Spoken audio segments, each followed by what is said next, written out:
बच्चों, कैसे आप लोग। मैं आपकी Renu ma'am. Acknowledge series by Amit publishing house, राष्ट्रभाषा भाग 8, पाठ 8, एक कुत्ता और एक मैना। इसके बारे में जानते हैं। देखिए, एक कुत्ता और एक मैना। ये सब आप देख रहे हो कि यह कुत्ता बैठा हुआ है, ये सब लोग बैठे हुए हैं और यहाँ पर ये गुरुदेव बैठे हुए हैं। आज से कई वर्ष पहले लेखक कह रहे हैं कि गुरुदेव के मन में आया कि शांति निकेतन को छोड़कर कहीं और चले जाएं। ये गुरुदेव हैं, इनके मन में विचार आया कि इस शांति निकेतन में रहते हुए बहुत टाइम हो गया है, अब मुझे कहीं और जाना चाहिए। तो पता नहीं क्यों वो श्री निकेतन के पुराने तिमंजले मकान के सबसे ऊपर के तल्ले में, यानी कि फ्लोर में सबसे ऊपर रहने लगे। उन दिनों ऊपर तक पहुंचने के लिए लोहे की चक्करदार सीढ़ियां होती थी, लिफ्ट तो होती नहीं थी, सीढ़ियां थी वहां पर। बूढ़े लोग और कमजोर लोग, गुरुदेव के उन लोगों के लिए वहां पर जाना बहुत असंभव सा लगता था। फिर भी बहुत कठिनाई से उन्हें वहां ले जाया गया।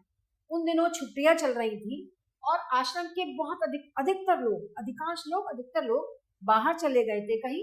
एक दिन हमने अपने परिवार के साथ गुरुदेव के दर्शन करने का मन बनाया। और दर्शन इसलिए क्योंकि गुरुदेव के पास जब कभी भी मैं जाता था तो ये कहकर मुस्कुरा देते थे हमेशा कि दर्शनार्थी है क्या, दर्शन के लिए आए हैं क्या, ऐसा गुरुदेव हमेशा कहते थे। गुरुदेव यहाँ बहुत खुश से थे, आनंद में थे, उनका जीवन बहुत अच्छे से चल रहा था। तो बिल्कुल अकेले रहते थे, भीड़ भाड़ उतनी नहीं होती थी क्योंकि वो बहुत शांति में वहां रहते थे। जितने शांति निकेतन में रहते थे उतनी ही यहाँ पर भी शांति थी। हम लोग ऊपर फ्लोर पे वो रहते थे, तो वो कह रहे हम वहां गए, गुरुदेव बाहर एक कुर्सी पर बिल्कुल चुपचाप बैठे हुए थे और वो सूरज अस्त होते हुए सूर्य की ओर देख रहे थे। हम लोगों को देखकर वो मुस्कुराए और बच्चों से थोड़ी बहुत हंसी मजाक से करने लगे। हमारे बारे में पूछा, कुशलता पूछी हमारी कि आप लोग ठीक हैं क्या, और फिर वो चुप हो गए। ठीक उस समय उनका कुत्ता धीरे धीरे ऊपर आया। जो गुरुदेव का कुत्ता था, उनके पैरों के पास खड़े होकर, गुरुदेव के पैरों के पास खड़े होकर पूंछ हिलाने लगा। गुरुदेव ने भी उसकी क्या करा, उसकी पीठ पर हाथ फेरा, कुत्ते की पीठ पर, और आंखें मूंदकर अपने रोम रोम से उसके स्नेह का अनुभव करने लगा। गुरुदेव ने हम लोगों की ओर देखकर कहा, देखा तुमने, ये आ गए, कैसे इन्हें मालूम हुआ कि मैं यहाँ हूँ, आश्चर्य है। और देखो इसके चेहरे पर कैसी शांति दिखाई दे रही है। हम लोग उस कुत्ते के आनंद को देख रहे हैं। कुत्ता बहुत ही आनंद महसूस कर रहा था और किसी ने इसे रास्ता भी नहीं दिखाया था इसको, लेकिन इसे पता लग गया था कि हम लोग आए हैं, तो वो सीधा ऊपर आ गया। क्योंकि आपको पता है बच्चों, कुत्ता बहुत वफादार जानवर है, उसके अंदर सिक्स सेंस होती है, वो पहचान जाता है जानवरों में। सबसे ज्यादा सिक्स सेंस कुत्ते में होती है। ये कुछ आने वाली घटनाओं, दुर्घटनाओं के बारे में जान लेता है कि ऐसा कुछ होने वाला है। कभी आपने देखा, कभी कभी किसी ऐसी परिस्थिति में जब भूकंप आने वाला हो या कुछ भी, तो ये कुत्ते क्या करने लगते हैं, भौंकने लगते हैं। लेकिन हमें इसका अंदाजा नहीं होता।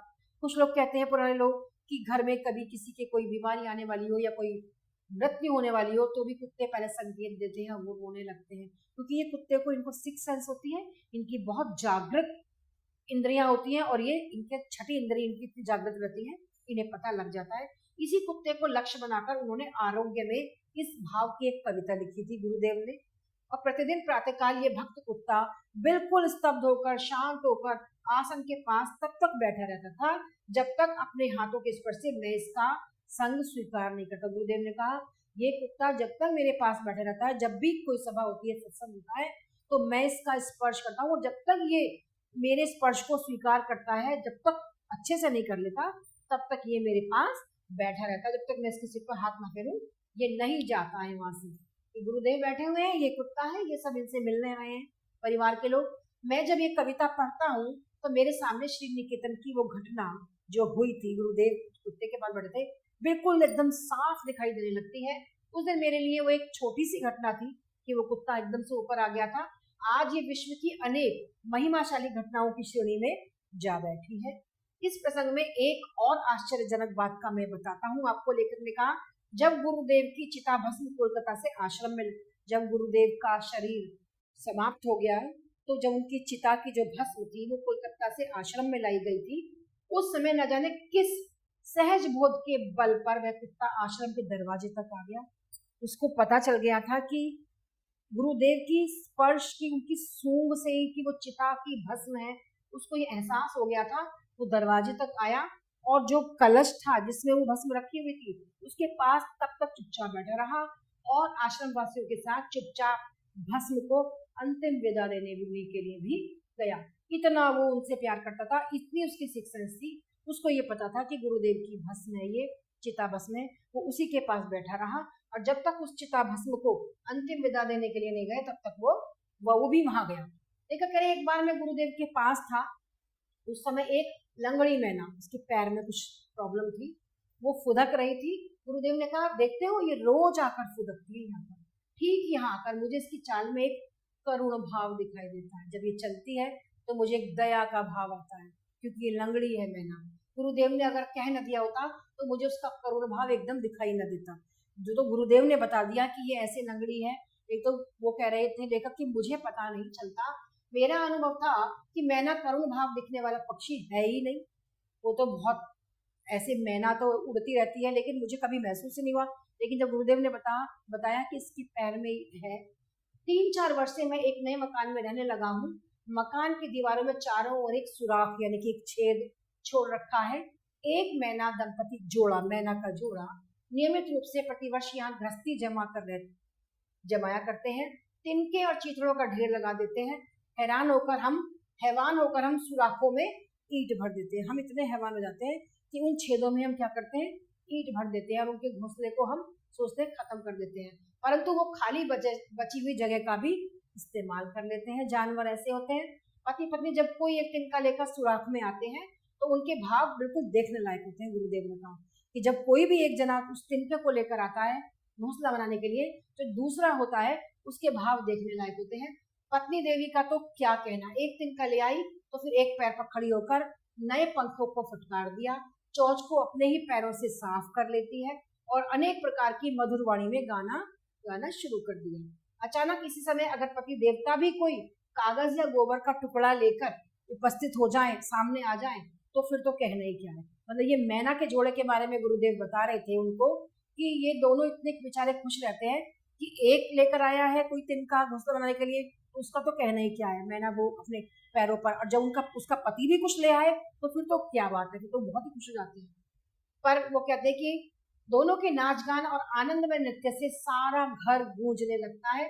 पक्षियों की भाषा तो गुरुदेव ने कहा मैं नहीं समझता, पर मुझे ऐसा विश्वास है कि उनमें कुछ इस तरह की बातें हो जाया करती हैं। पत्नी कहती है ये लोग यहाँ कैसे आ गए जी? वो कहते हैं कि मैं ऐसी कल्पना करता हूँ कि वो ऐसी बातें करते होंगे।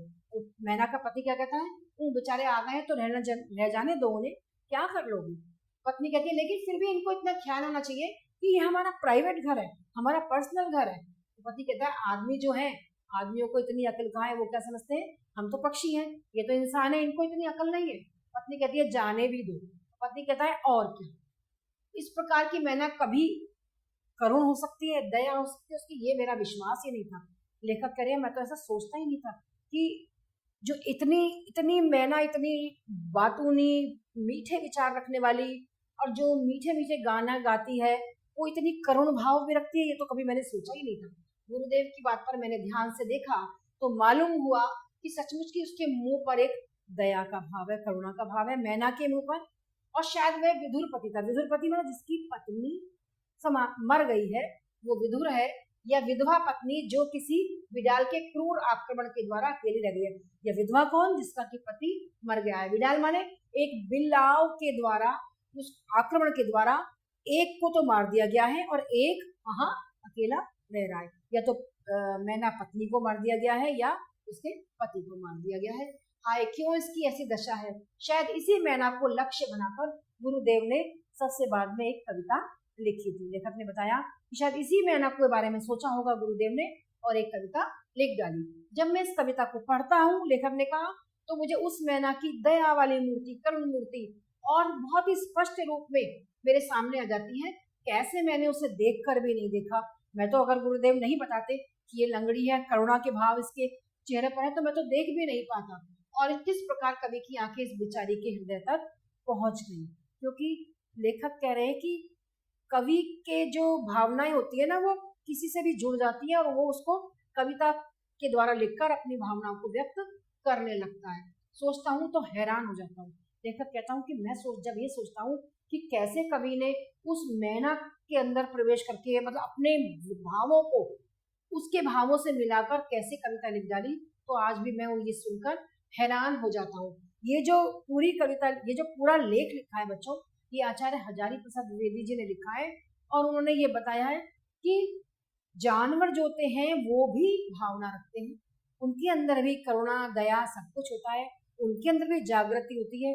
सिक्स सेंस से कुत्ता किस प्रकार पता लगा लेता है, कैसे उसे पता लगता था कि कौन आ गया, कैसे वो नीचे से ऊपर आ गया, कैसे उसको पता लगा कि गुरुदेव की चिता की भस्म लाई गई है और वो कलश के पास बैठ गया जाकर।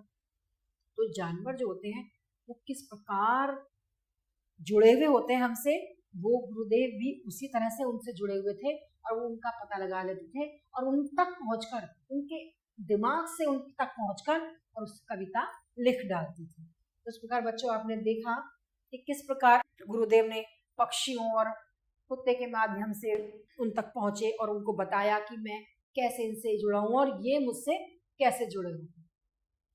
पाठ में आए हुआ कुछ अभ्यास कर रहे हैं बच्चों। आपको पाठ पढ़ा आपको बहुत अच्छे से समझ में आया होगा। पहला प्रश्न है बच्चों, शांति निकेतन छोड़ने का विचार गुरुदेव के मन में क्यों आया? क्यों आया? उन्हें लगा कि मैं शांति निकेतन छोड़ के कुछ एकांत जगह में और जगह रह जाना चाहता हूँ। तो ऐसा विचार उनके मन में आया कि मैं कुछ प्रकृति के पास कुछ ऐसा जाना चाहते थे। तो ये विचार उनके मन में आया और वो वहां एकांतवास में एक ऊपर के तले पर जाकर रहने लगे। दूसरा है, गुरुदेव लेखक को देखते ही मुस्कुराकर पूछते हैं दर्शनार्थी है क्या? इससे गुरुदेव के स्वभाव की कौन सी विशेषता प्रकट होती है? इससे गुरुदेव के स्वभाव की ये विशेषता प्रकट होती है कि केवल दर्शन करने आए हो क्या या कुछ और भी जानेंगे? उनकी ये जो भावना थी कि भाई तुम मेरे से कुछ बात पूछना जानना चाहते हो या केवल मेरे दर्शन करके वापस जानना चाहते हो, ऐसी इससे उनकी एक जिज्ञासा, एक गुरुदेव के मन में ये भावना आती है कि ये केवल मेरे दर्शन करने आए और चले जाएंगे। लेकिन वो उनसे ये जानना चाहते थे दर्शन करके चले जाओगे या कुछ जानने की भी इच्छा है, कुछ जिज्ञासा भी है तुम्हारे अंदर, ये भाव उनके अंदर प्रकट होते थे, उनकी विशेषता बताते थे। नेक्स्ट है बच्चों, देखा तुमने ये आ गए, ये शब्द गुरुदेव ने किसके लिए कहे? देखा तुमने ये आ गए, ये शब्द गुरुदेव ने कुत्ते से कहा।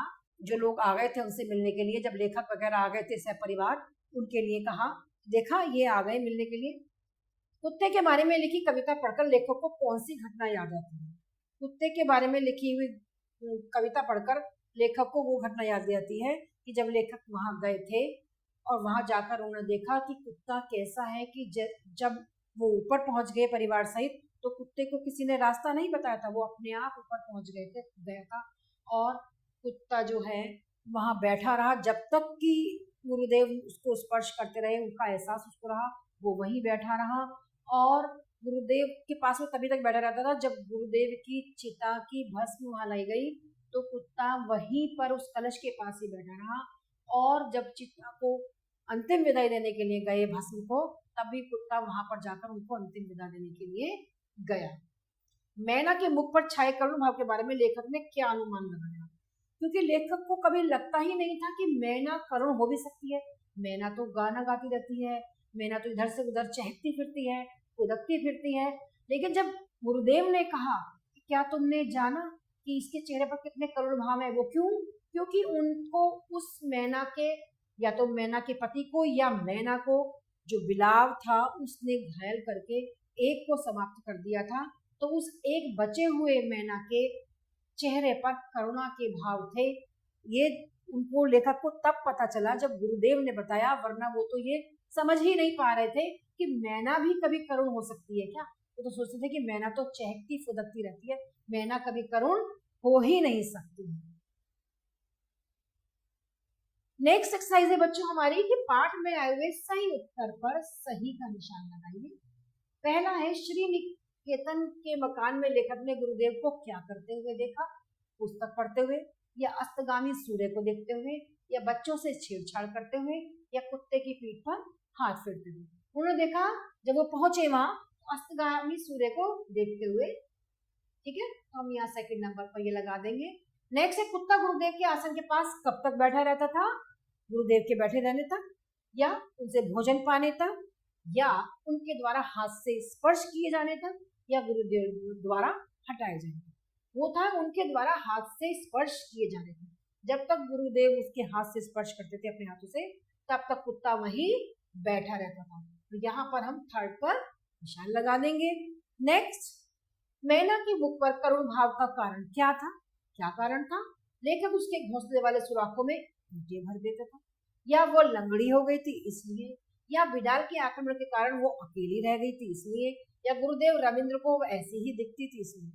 करुण भाव इसलिए थे कि विडाल के आक्रमण के कारण वो अकेली रह गई थी, वरना वो दोनों तो बहुत अच्छे से अपना जीवन व्यतीत कर रहे थे, घोंसला भी बना रहे थे, आपस में बातें भी करते थे। लेकिन एक विडाल ने जब आक्रमण करके एक को समाप्त कर दिया, तो अकेली रहने के कारण वो करुण भाव उसके चेहरे पर दिखाई देते थे। और इस प्रकार हम ये थर्ड पर राइट का निशान, सही का निशान लगा देंगे। और इस प्रकार बच्चों हमने पाठ में आए हुए सही उत्तर पर सही का निशान लगाया और जाना कि गुरुदेव जानवरों के प्रति कितने सजग रहते थे, और जब कुत्ते को स्पर्श करते थे, जब कुत्ता उनका स्पर्श अच्छे से महसूस करता था, तभी वो वहां से हटता था, इससे पहले वो हटता नहीं था वहां से। ऐसे ही मैना थी, गुरुदेव जानते थे कि ये, वो देखते थे रोज कि मैना और मैना का पति आता है, घोंसले के लिए सामान लेकर आते हैं, दोनों आपस में खुश रहते हैं। लेकिन इंसान क्या है, उस घोंसले में भी, उसमें भी ईंटें भर देता था, फिर भी वो एक छेद बनाकर फिर उसमें अपनी जगह बना लेते थे। तो यही कहते थे कि आदमी को अकल ही नहीं है, इंसान को अकल ही नहीं है। लेकिन जब एक बार बिलाव ने आक्रमण करके एक को समाप्त कर दिया और उसके एक के पैर में चोट लग गई थी, वो लंगड़ी हो गई थी, तब उसके चेहरे पर बहुत करुण भाव आ गए थे। और इस बात को गुरुदेव ने अच्छे से जान लिया था, तभी उन्होंने लेखक को बताया कि ये अकेली रहने के कारण कैसे ये दोनों रहते थे साथ, और अब ये लंगड़ी हो गई है, इसके चेहरे पर करुणा के भाव है। तो इस प्रकार बच्चों आपने जाना पाठ को और समझा अच्छे से। नेक्स्ट पार्ट में हम आपसे फिर मिलते हैं, तब तक के लिए आभार।